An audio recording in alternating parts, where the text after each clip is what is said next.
Welcome everyone to our last session for the day, which is hosted by Kolkata chapter. And it is on the topic Journey from Business Analyst to Product Owner.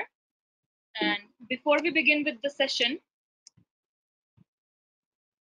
I would like to thank our founding sponsor, Innovation Roots. It is a leading consulting and training service provider, helping organizations to achieve business agility and beyond. It is one of the leaders and pioneers of niche publishing services and is well known for content collaboration with global thought leaders, authors, and creators.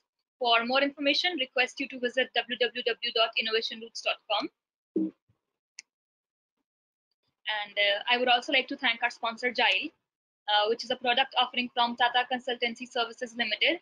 It is a purely cloud-based enterprise agile planning tool along with DevOps capabilities.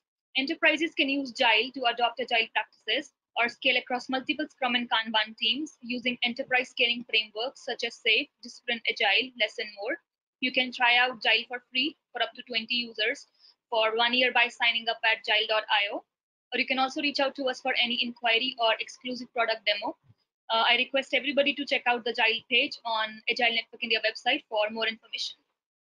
Thank you. And moving forward, I would request Chaita to take over from here. Thank you. Thank you very much, Shreya.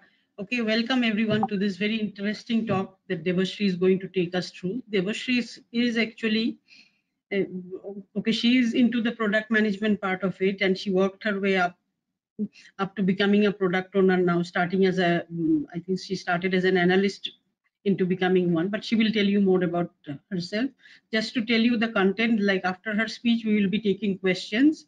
So everyone, if you have any questions, do post your questions in the chat box, and we will try to accommodate as many questions as possible. Thank you very much. Over to you, Debashri.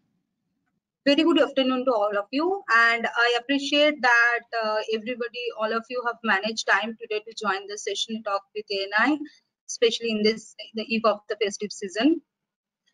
Okay, before I start our today's topic, I would like to give a brief introduction about myself that would comprise of the real me inside and outside the work.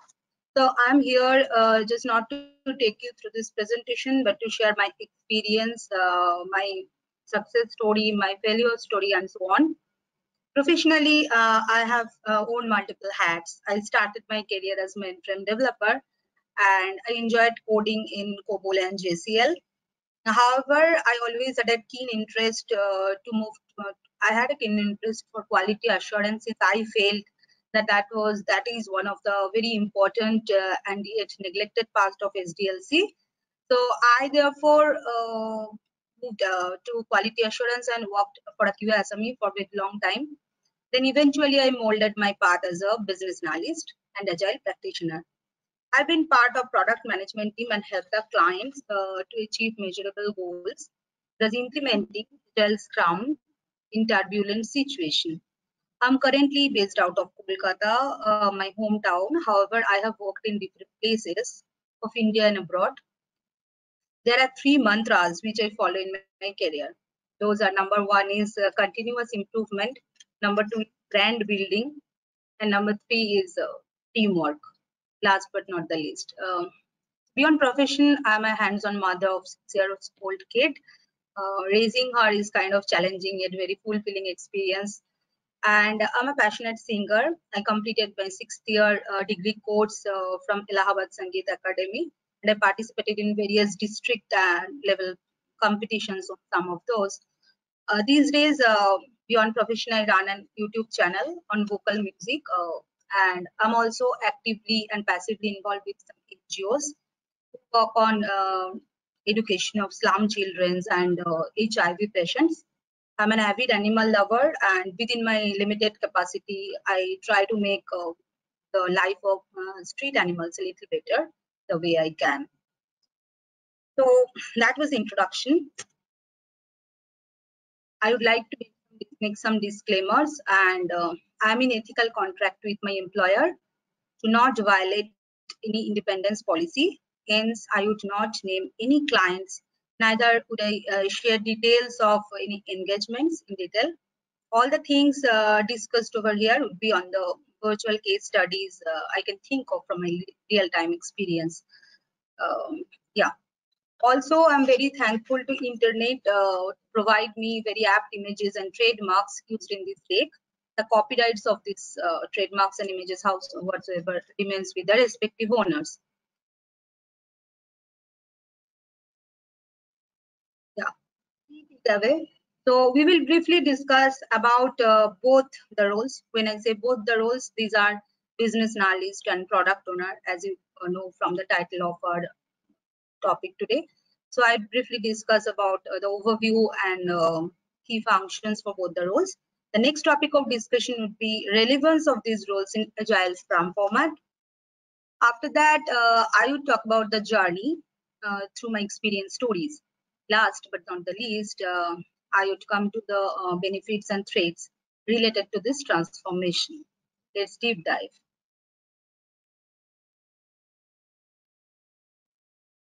Okay.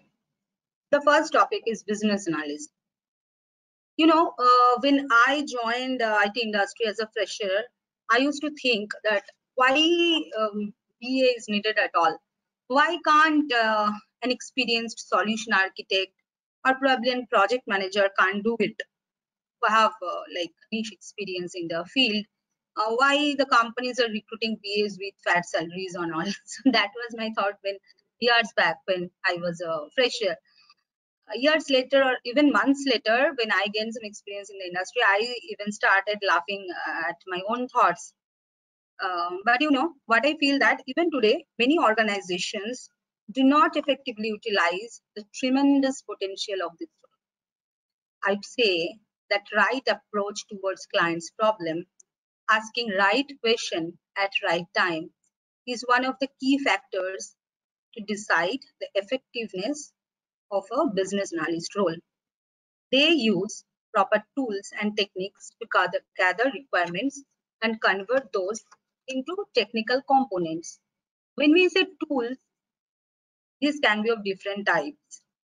Zeppelin, Miroboard, Jira, DevOps, Balsamiq, SurveyMonkey are few of the various tools used for requirement elicitation, prototyping, or collaboration. On the other hand, Spot, Moscow, Invest, quality function deployment are some of the prime tools used frequently.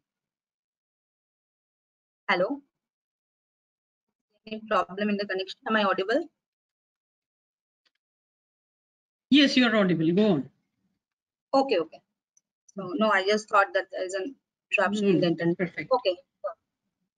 However, applying, so I was just talking about the tool. So, however, applying one technique or tool, as we just named the tool, so there can be many more like this.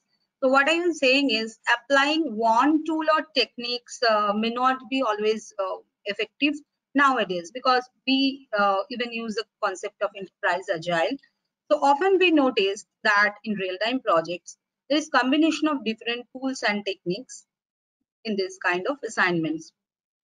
Business analyst should also be well versed with cost benefit analysis to think in line with effective return on investment, that is ROI. On a whole, I would highlight this role, like that's my thought. I would like to say that this role is not only about requirement gathering, elicitation or collaboration, or tracking the requirements well on the implementation and all, but this is one step above the solution architect, 2 steps above the quality assurance people, and 3 steps above the developers. So that's how business analysts should work on. Moving to the next topic, what I learned as a BA. Well, a lot. For me, when I started as a BA, as I just described to you regarding my professional career journey, I was already having a huge background of quality assurance. So I found things little better. I had fair idea about requirement. Already I had idea about requirement traceability matrix, entry and exit criteria, verification and validation. All these, you know, help me to pick up things faster as a BA. What I learned, cross-functional domains, elicitation of functional and non-functional requirements, analyzing the as-is and to-be solution, drafting the user stories, use cases, functional decomposition, vertical slicing of requirements, and many more. Now coming to the challenges part, the main challenge I would say is like thinking out of the box and connecting the dots, probably, yeah, connecting the dots between things which are not said explicitly. I would say that there would be things which would help client to solve their issue, but even they are not aware. Probably it's there in their subconscious mind, but not they are saying very explicitly. Okay, they are not saying very exclusively. So an effective BA should possess that third eye to fetch those requirements through asking very relevant and intelligent questions. There lies the real essence of a business analyst. As a BA, I learned to work with the product owner, does help team to visualize the goal starting from the very scratch. The goal which was like brainchild of the product owner. So I inherited that and helped the team learn from the scratch, to implement it from the scratch along with the product owner. Interesting topic, business analyst, a myth or a reality. Okay, so we all know that for the Scrum Alliance, typical Scrum format includes 3 roles: product owner, Scrum Master, and developers. So where is BA? There is no business analyst defined by Scrum Alliance, right? What do you think? They are not recruited? We are not recruiting BAs in Scrum. We don't see them. Well, we see, right? So just like many changes happening nowadays to Agile, many changes are being accommodated to Agile. We also see BAs in various assignments. However, this has often been a debatable topic. So I would say that in reality, things vary based on situation, and Agile itself speaks on that, like continuous adaptation to the changes. So BA, if it all exists, they help the product owner to successfully implement the roadmap which the product owner thinks for the user to build up the product or to help them to solve their issues. So a BA helps the product owner to successfully implement the roadmap. They work very closely with the product owner. Also, they provide clarification to the developers or quality assurance, whatever, like the development team, as and when required. So few of the theories like identify them as proxy product owner, whereas the other few identify them as proxy team members. It's on us, like how we define or how we utilize it or how it varies from our project. Oh, yeah.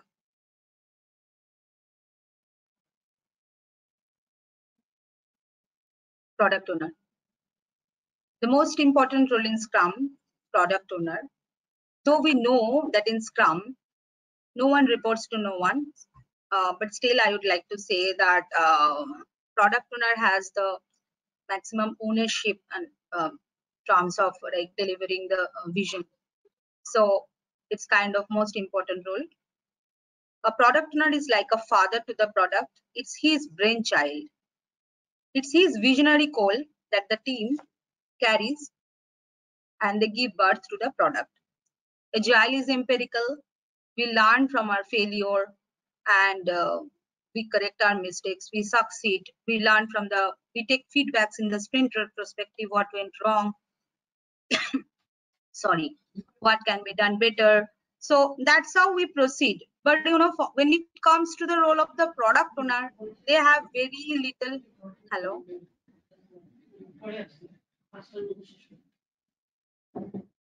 When it comes to the role of a product owner, they have very little flexibility in this regard.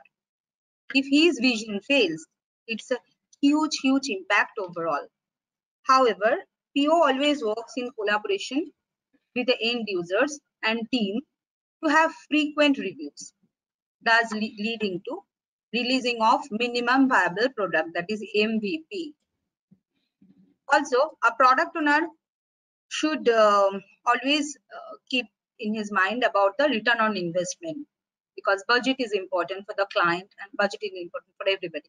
So budget and the time constraints and everything he should keep in mind while prioritizing the items for the release. So on basis of that, on basis of like how value can be added to the product or to the vision, items should get prioritized for the release. An ideal product owner should be courageous, should be open, be committed and focused. He should take pragmatic approach instead of following the typical ideology. So the things changes. So product owner should really accommodate those changes well and communicate accordingly to the end users and to the team. Okay, time for a quick session. You can type your answers in the chat box. Who does the requirement elicitation?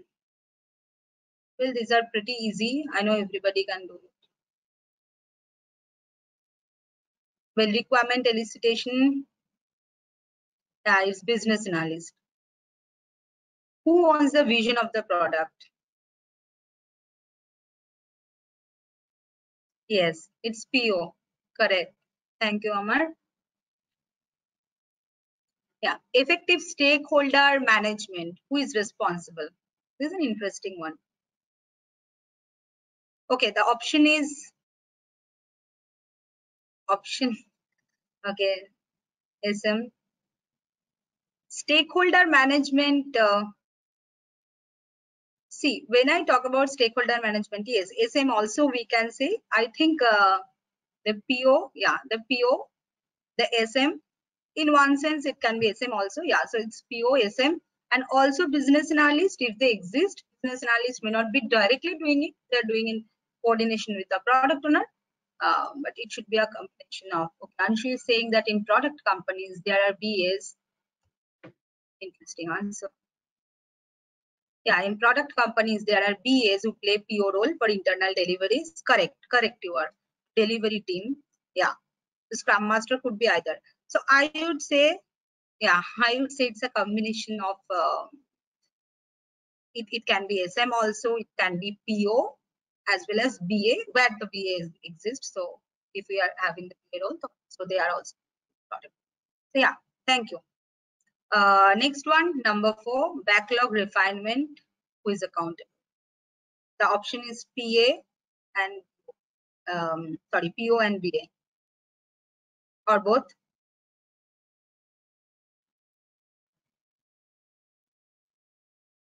Well, it's mostly PO.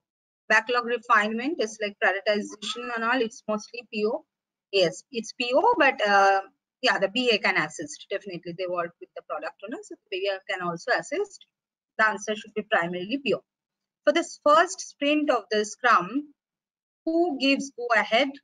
Kickstart sprint 1.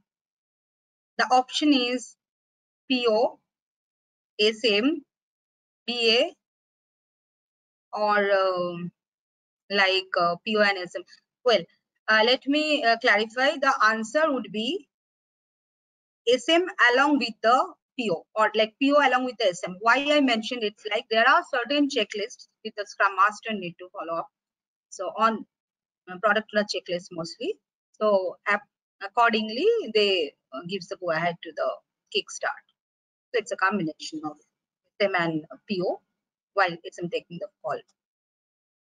Thank you everybody for participation. Yeah, thank you, Amar. Thank you all of you. Thanks to all of you. Okay.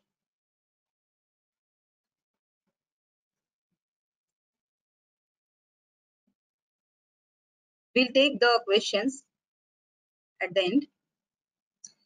So journey from BA to PO.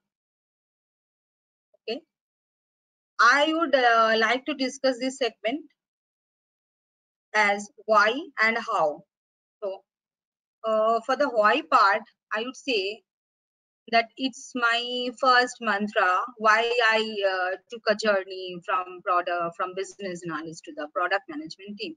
So for me, it's like my first mantra of continuous improvement, of moving from moving to more strategic role. Because product owner talks also about strategy. It's in close collaboration with the organization management. So also, I found it very fulfilling to be in a role which is pivotal and challenging. Starting from BA, when I started from a QA, right? Starting from QA, moving to BA, and then to the product management, really an experience. It's kind of, for me, it's kind of completes an cycle. So, it helps me to gather a very deep insight into the agile roles and responsibilities. So that was the driving factor, the why factor. I aspired to create the vision for my clients. And how part is to add skills to your toolbox. When I say skills, it's not only technical skills, it's more about the strategic skills, soft skills, and like your critical thinking that needs to be developed.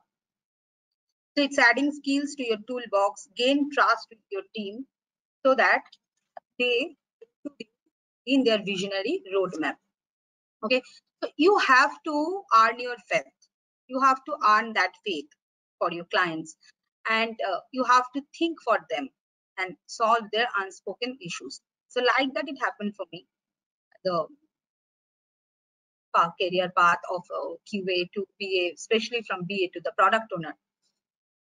Will learning, unlearning, and relearning is not only a phrase here, it's rather a key performance indicator, I would say KPI for the role. And please remember that the main challenge in any situation or engagement is people management, okay? Especially product owner is a role where you need to have very, very strong stakeholder management skill. For Scrum Master also they have, it's in different sense, product owner is in different sense. So change management is also a very major aspect of product owner. They should take care of. Because many a times we have seen that even in the change management, mostly it is like people-centric change management happens. So the kind of things they start with, even within the same assignment and within the same team, the concepts changes with time. That's how Agile works also. They also support it. So along with that, the strategy, the vision, the tools and technology, I mean, nothing can be done overnight. So it can be accommodated in a time-bound manner and in a slow manner. So that's, in a manner where it doesn't impact the delivery of the product. But that effective change management speaks a lot for the product owner, and they should really have that skill. My third mantra accommodates this thing, gaining trust through teamwork.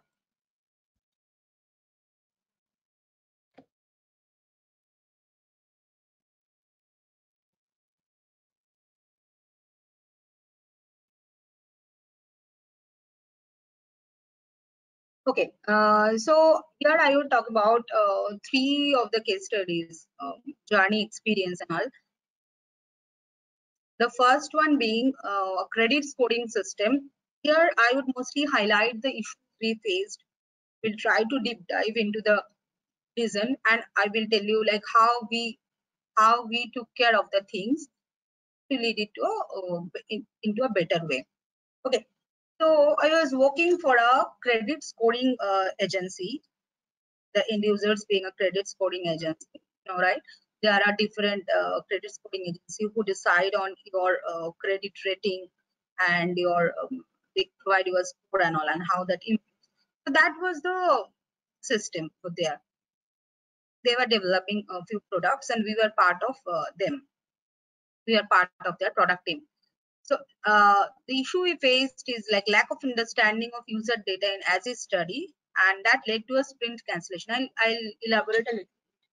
What happened is, as you know, that they already had a system in place. Okay, it's nothing like the product was being developed from scratch. They already had a system in place.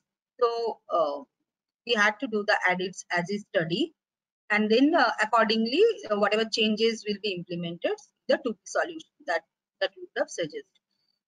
So while doing the this was kind of agile sprint structure, Scrum structure it was on. So what happened is for a particular sprint, we came through a situation where the user data on which the UAT was supposed to happen, that time it was found that some setup was missing, and because of that few of the user acceptance tests did not happen. Now why did that happen? Why it would have been not, why it was not caught at the requirement phase only, or probably during the initial phase only? Why it went to equity and then finally it was leading to the sprint cancellation for the next one? So the PO had to take a decision to cancel the sprint because it was really not adding value. Whatever other items were there prioritized for the particular sprint, those things were not being possible to deliver value without the previous thing delivered. So why this thing happened? We deep dive after the escalation happened. So we deep dive, and what we found out is there was a certain set of steps for which those particular scenarios of the user acceptance testing, rather the application testing. So what happened is few of the steps were missed. So those were not analyzed. The prerequisites for executing those scenarios was not analyzed well. So some set of data files were needed which was not prepared. Because of that, the data setup was not done properly and those tests could not happen. So user couldn't accept those scenarios. And that was a miss in the requirement state. That was a miss in the, like to say, probably in the from the vision state, and things was not elicited properly. So the developers couldn't develop it. The QAs couldn't identify it. And finally, it went to the user phase. And then when they came up with that thing, so the whole thing got messed up and it led to the sprint cancellation. So that was the learning for us. And when we deep dive, we found out that why this has happened, that some of the system data was not analyzed properly. Those scenarios were not identified properly. So I would say that rather we come across these things, we should be very well aware of the requirements, the detailed data analysis, is especially the historical data analysis for the users, are really very important part of business analysis as well as product development. When you already have a system in place, if you are developing from scratch, it's a different scenario. When you are already having set of data in place or set of application in place, you are doing some kind of integration or probably automation or probably some enhancement, then it is really important to analyze the existing data, how it would impact the other system, what are the necessary steps to be carried out. So those things really need to be analyzed very well, and not only analyzed, we need to go back to the user to find out their feedback. Probably there was some miss in some of the steps. That's why it happened. We learned from our mistake, and later on, whatever best we could do by analyzing the other data, or even we hired a team who can especially work on the data so that this kind of mistakes doesn't happen rather. So that's how we addressed the issue, and it went good later. But that was definitely a learning. So I would say that this was one of the experience I learned from the business analysis failure, probably how we should be more collaborative towards our feedback at the very beginning from the initial state, and be more predictive on our data analysis. Second one would be more related to the product owner. E-governance project. It was one of the domestic e-governance project, and it was a kind of government organizations, and many stakeholders were involved, many central government and many state government stakeholders, they were involved. It was a kind of development of a payment system which includes various states. So what happened is, before coming to the technical solution or challenges, the main challenge was to handle the stakeholders, because they were really coming up from different backgrounds and different mindsets. Here, I can say that this is a perfect example of implementing change management. It's kind of a very strategic discussion mostly happened to resolve the issues, because most of the people said that, okay, we have our own system. What is the need to integrate it into another system? So we basically have to do a value proposition analysis. We have to make them understand like why exactly this is needed, how much you can save, and in terms of cost, in terms of times, and how exactly it would help you um, in terms of analyzing your risks and doing the mitigation plan. It was not easy, I would say. Rather, first of all, the thing is like mindset of people. Everybody is not agile minded, so bringing everyone under the same umbrella is really difficult. After that, when people are convinced on that on the uh, development of the product, then there was different suggestions on the expected features, since people are coming from different background, as I already said, and they had their own mindset.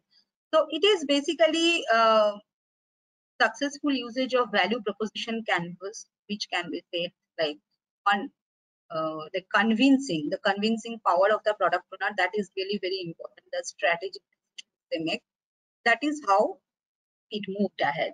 So that was a really kind of challenging experience, and how we came out of it, how we successfully implement. It took time, definitely it took time. And always remember that we should not, as a independent consultant, or probably as technical consultants or product owner, we should not think of imposing things on clients. Nobody is full, okay? They are investing their money. They know how things work. What they want is to solve their issues. Probably they want to find out intelligent ways from us. But it's not like we can we can push our own thoughts on them. Instead, we should try to analyze their mind, and we should try to help them in their way, so that whatever suggestions we are saying it to them, they agree on that, and that's how it should move on. So basically, instead of scaling a product, or instead of building a product from our own mind with their requirement, we should have multiple discussions, so that it should give them a feeling that how it should work on, and that would help them in their strategy. And then rest of the things can be taken care of. That is how it works.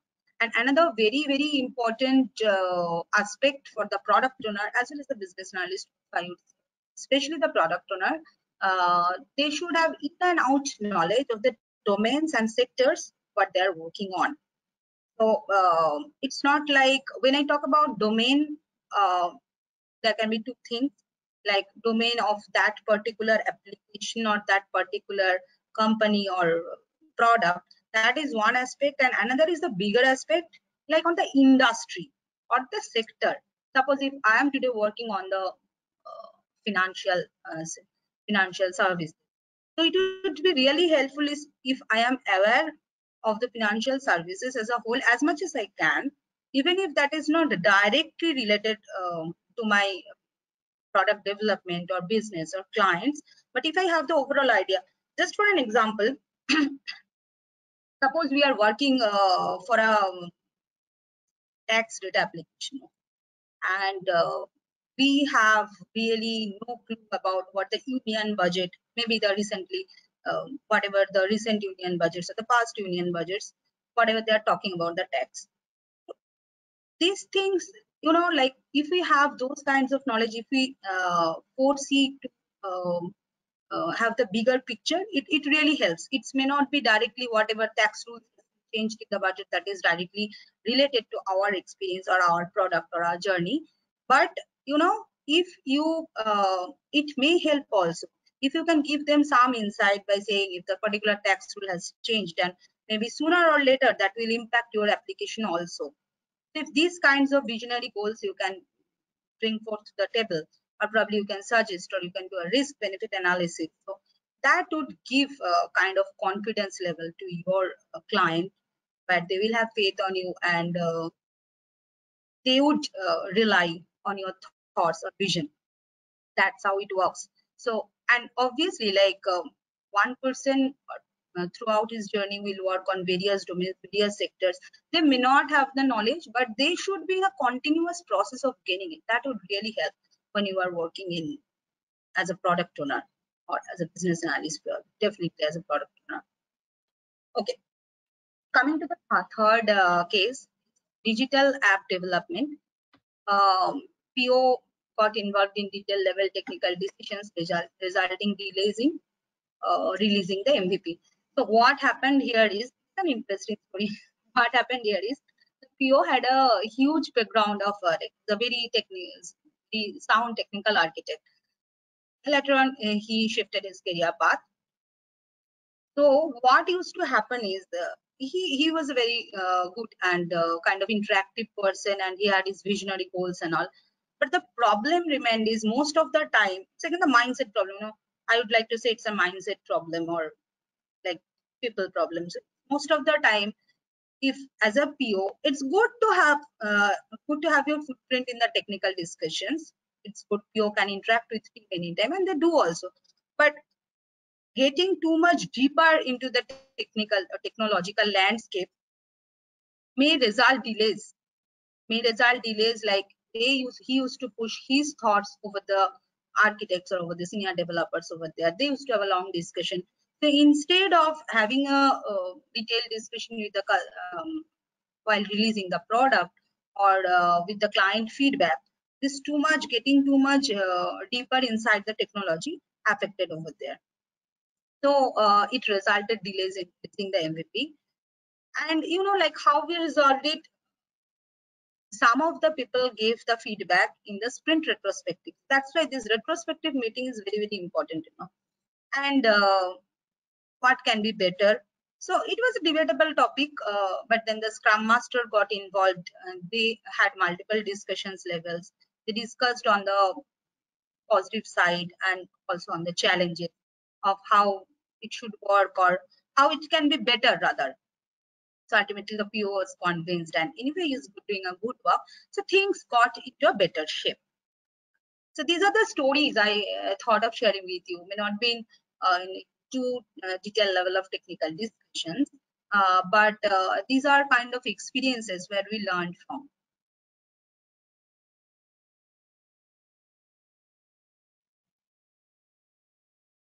Okay, time for the second quiz.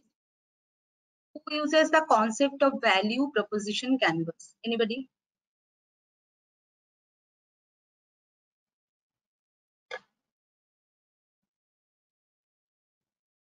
Yes. Thank you, Amar. He is the product owner.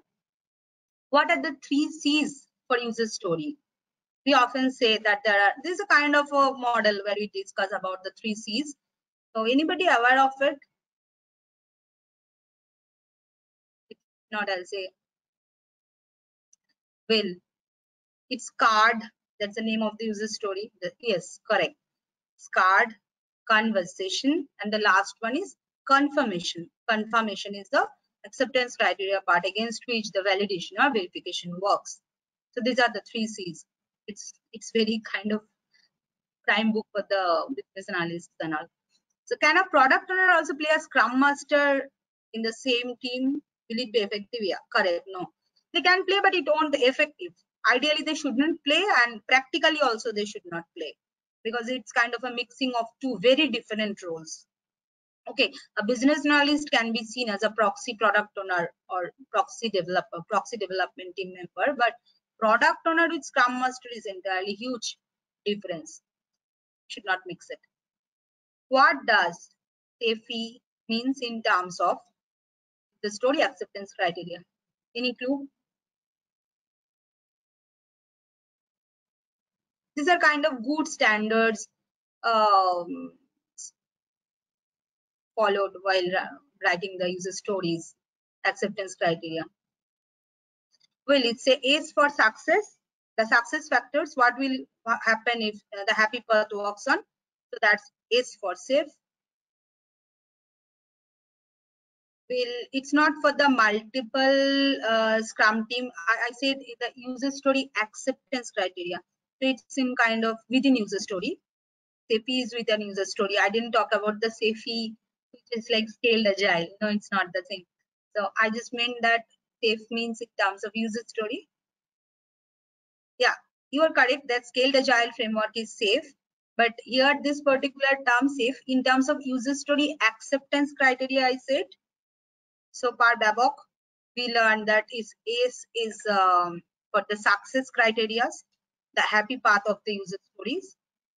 Okay, suppose if we are doing a login screen validation or writing the user story for the login screen, yeah, it's like what will happen if the login works successfully. So that's the ACE success criteria. A for advanced, like if there is any prerequisite for login, maybe the user should have a valid login ID and password. That can happen, or maybe the user should have access to the application. The firewall should not prohibit him, something like that. So that's like advanced. If is the failure criteria, what will happen? What will happen if the acceptance criteria doesn't work? The negative scenarios rather. E is like error handling, any technical glitches or whatever happens. So that is like how errors are handled in code. So these 4 factors should be taken care of in a good story acceptance criteria, that is called SAFe. SAFe per Babok in the user acceptance criteria. It's not the scaled agile one. That's a different concept. Is it mandatory for PO to attend daily stand-up? Is it correct? No, it's not. Can he attend? Definitely he can. He can definitely attend if he has something to discuss or if he wants to monitor anytime he can attend, but it's definitely not mandatory for him.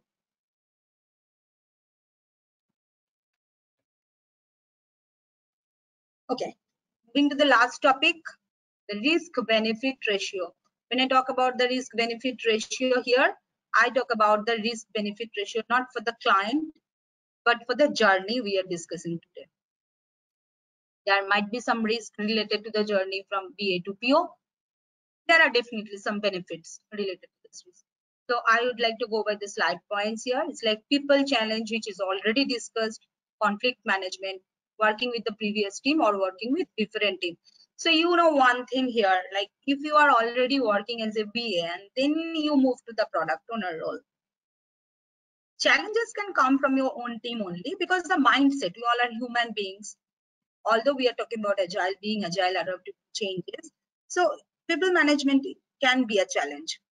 Working with different team may have different challenge, and working with the same team can have a little bit more challenging. Mindset from techno-functional to the product. This is related to our own challenge. Like business analyst is not fully technical, but it's kind of a techno-functional role. Product owner should be fully product minded. They should think from the perspective of the end user to add value to the product. They should have continuous discussion, feedback from both the end users. They should prioritize the things based on the benefits of business. So the mindset, if you cannot uplift your mindset into a product mindset, so there can be a little bit risk. You should not think from a business analyst perspective totally. You should also think from a product. So both the roles are kind of very related, but still product owner role is like mindset should be product minded, and accordingly you should take optimized decisions.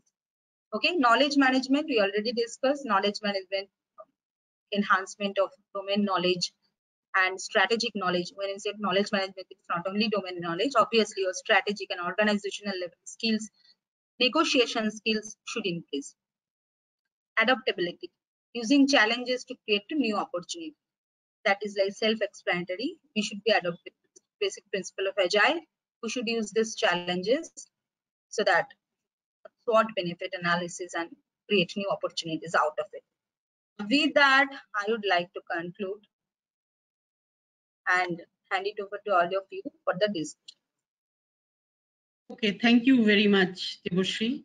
I think we have a few questions. Since we are short of time, let's just go to the questions or any other feedback. I think if anyone, we have, I mean, the question that we have was asked at the beginning. I believe we have pretty much answered that question. Okay. Yeah. Yes, because the question you're asking here is that what is the difference between a PO and a business analyst? Like, I think we have pretty much discussed that. Okay. So unless Yeah. you want to add something more to that specifically, Debashri, I think we are done.